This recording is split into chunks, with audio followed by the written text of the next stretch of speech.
एक छोटे से गांव में एक गुनाहगार शख्स रहता था जो शराब नोशी और दीगर गुनाहों में मुब्तला था। लोग उससे दूर रहते थे और उसे बुरा भला कहते थे। एक दिन उस शराबी की तबीयत खराब हुई और चंद ही दिनों में उसका इंतकाल हो गया।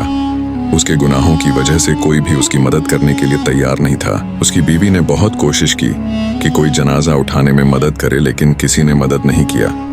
सबने कहा कि यह शराबी गुनाहगार था, हम इसका जनाजा नहीं उठाएंगे। मजबूरन बीवी ने अपने पास मौजूद थोड़े से पैसों से किराए पर मजदूर लिए ताकि वे जनाजा उठाने में मदद कर सकें। जनाजे को गांव के मस्जिद में ले गए। वहां भी लोगों ने जनाजा पढ़ाने से इनकार कर दिया।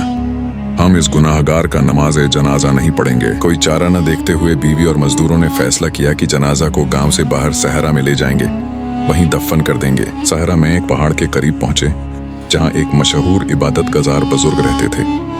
वह बुजुर्ग दूर से ही जनाजे की तरफ देख रहे थे, जैसे इंतजार कर रहे हों। इबादत गुजार बुजुर्ग ने फौरन पहाड़ से उतरना शुरू किया और तेजी से जनाजे की तरफ आए। जब बुजुर्ग जनाजे के करीब पहुंचे तो बीवी और मजदूर हैरान रह गए।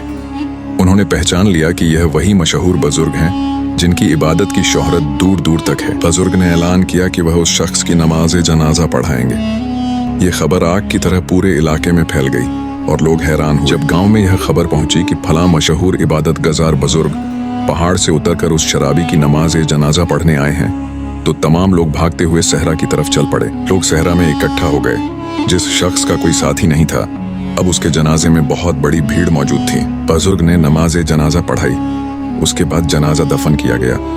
लेकिन लोगों के दिलों में एक बड़ा सवाल था। दफन के बाद लोग इबादत गुजार के पास आए और हैरानी से पूछने लगे कि आपने उस गुनाहगार शराबी की नमाज जनाजा क्यों पढ़ाई। बुजुर्ग ने जवाब दिया कि मुझे आज रात ख्वाब में अल्लाह ताला की तरफ से कहा गया था कि सुबह सहरा में जाओ, वहां एक जनाजा मिलेगा जिसके साथ सिर्फ एक औरत होगी, उसकी नमाज जनाजा पढ़ो। फिर मुझे यह भी बताया गया कि उस शख्स की माफगिरी कर दी गई है, अल्लाह ने उसे माफ कर दिया है, इसलिए मैं आया ताकि उसकी नमाज जनाजा पढ़ाऊं। बुजुर्ग ने उस मुर्दा शख्स की बीवी को अपने पास बुलाया और पूछा कि तुम्हारे शौहर की जिंदगी कैसी थी, क्या वो वाकई इतना बुरा था? बीवी ने रो रो कर कहा कि जी हाँ, मेरे शौहर में बहुत सारे गुनाह थे।